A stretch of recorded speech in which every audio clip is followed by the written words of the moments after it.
Tại khách sạn Victoria Châu Đốc khoảng 5 giờ 30 đến 6 giờ, đó là thời gian lý tưởng để chúng ta đi xem bình minh. Tuy nhiên, không phải khi nào chúng ta cũng có thể thấy được bình minh.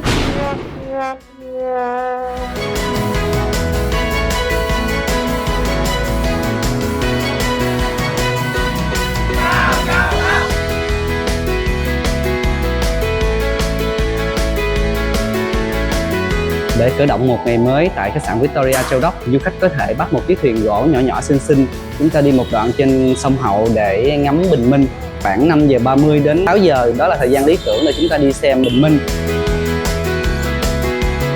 Trong thời gian di chuyển trên sông để ngắm bình minh, du khách cũng có thể tham quan được cảnh tượng người dân hai bên bờ đang có những hoạt động buổi sáng, cũng như nhìn thấy những chiếc phà đưa khách từ bờ Châu Giang sang bờ Châu Đốc. Nên đó là một khung cảnh rất là nhộn nhịp vào mỗi buổi sáng tại thành phố Dùn Biên. Tuy nhiên, không phải khi nào chúng ta cũng có thể thấy được bình minh, mà đó sẽ tùy vào duyên, có thể là tùy vào thời tiết hay là mùa trong năm. Nếu như chúng ta không có cơ hội để xem mặt trời lên thì đó cũng là một dịp để chúng ta có thể trải nghiệm cái cảm giác ngồi lên trên sông vào buổi sáng để xem người dân sinh hoạt như thế nào.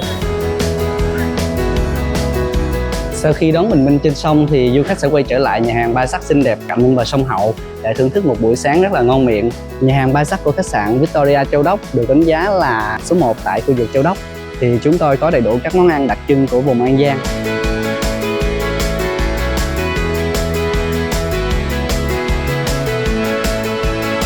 Các bạn hãy đến với khách sạn Victoria Châu Đốc để xem mình có cơ hội được chiêm ngưỡng mặt trời vào buổi sáng hay không nhé.